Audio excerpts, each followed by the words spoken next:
Olá! No primeiro vídeo desse canal eu disse para vocês que a sociologia surge de maneira positivista e que, portanto, vai ser conservadora e não vai ser expressão teórica do proletariado. Então a gente vai ver hoje qual seria essa expressão teórica do proletariado sob o materialismo histórico, do Karl Marx e Friedrich Engels. Vamos analisar então parte do livro A Ideologia Alemã, escrito pelos dois autores, em Bruxelas entre 1845 e 1846 e que foi publicado em 1933 em Leipzig, na Alemanha, e em Moscou, na então União Soviética. O que seria a ideologia para o Marx e para o Engels?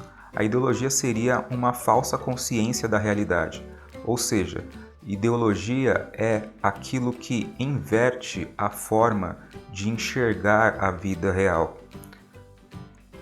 Seria, por exemplo, aquilo que o Hegel e os hegelianos faziam ao entender que as ideias são um ponto de partida da história. Para o Hegel, as ideias constroem a história humana. Já o Marx vai dizer que isso é ideologia, é uma ideia invertida, porque para fazer história é preciso estar vivo, o que é uma constatação óbvia, só que para estar vivo é preciso produzir os meios de existência, sua comida, sua casa, pagar as suas contas e tudo mais. Então, essas condições de existência vão depender das condições materiais de produção. E aí que o indivíduo fica preso nisso, porque se ele precisa produzir as condições de existência, ele depende das condições de produção que são independentes dele. Então, as relações entre os indivíduos são condicionadas pela produção.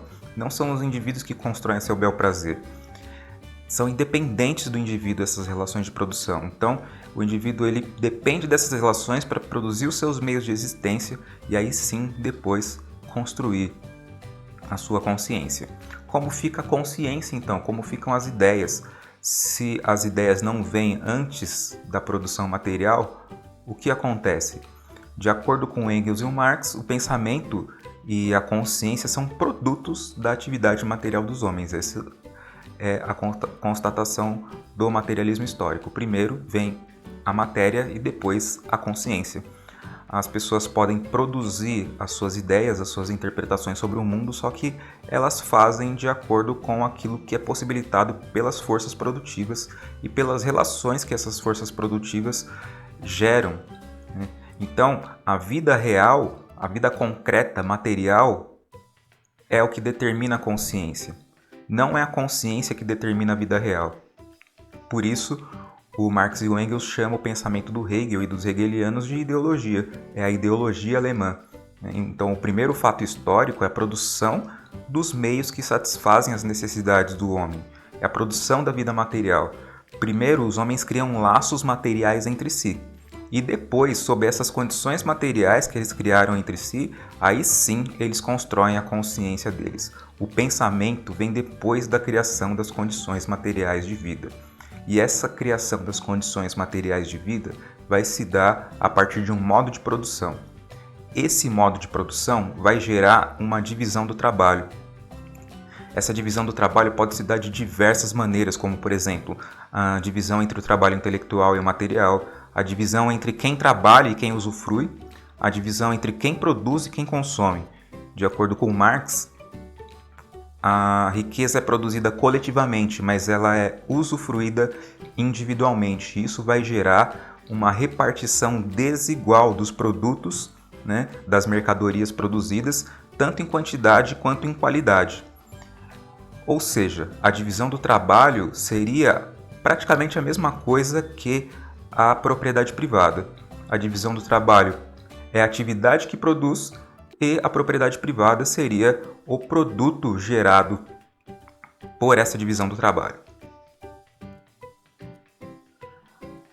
Ainda como consequência da divisão do trabalho, o indivíduo, por estar repartido, por assim dizer, em funções específicas, ele se torna um indivíduo isolado. No entanto, ele crê que tem laços sociais concretos. Só que esses laços sociais são mais mentais, são mais idealizados. A comunidade que se cria é uma comunidade ilusória e não uma comunidade real, justamente porque o indivíduo está separado. Separado como? Essa divisão do trabalho ela é imposta ao indivíduo, como nós vimos. Ou seja, o indivíduo não escolhe as condições de produção que ele vai trabalhar.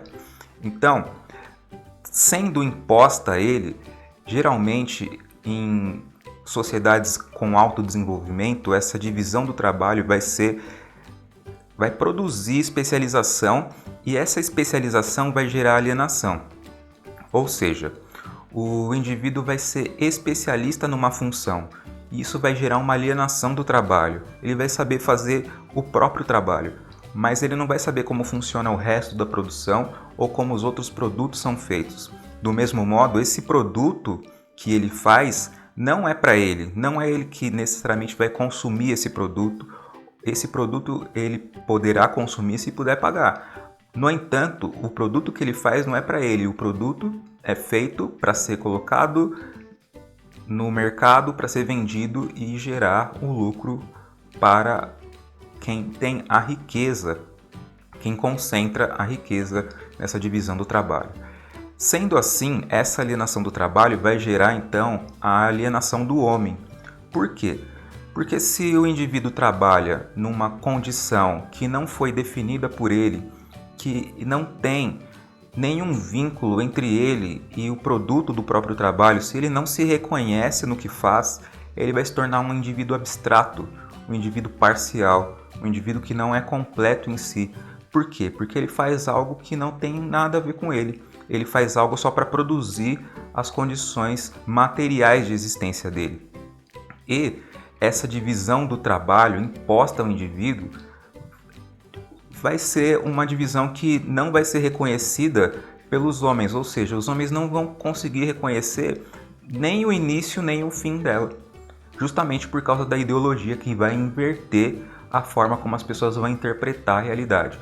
Então, geralmente as pessoas vão entender que o mundo sempre foi assim, as coisas sempre foram assim e, portanto, é assim que eu devo viver mesmo, sem saber de onde que vem a posição social dela.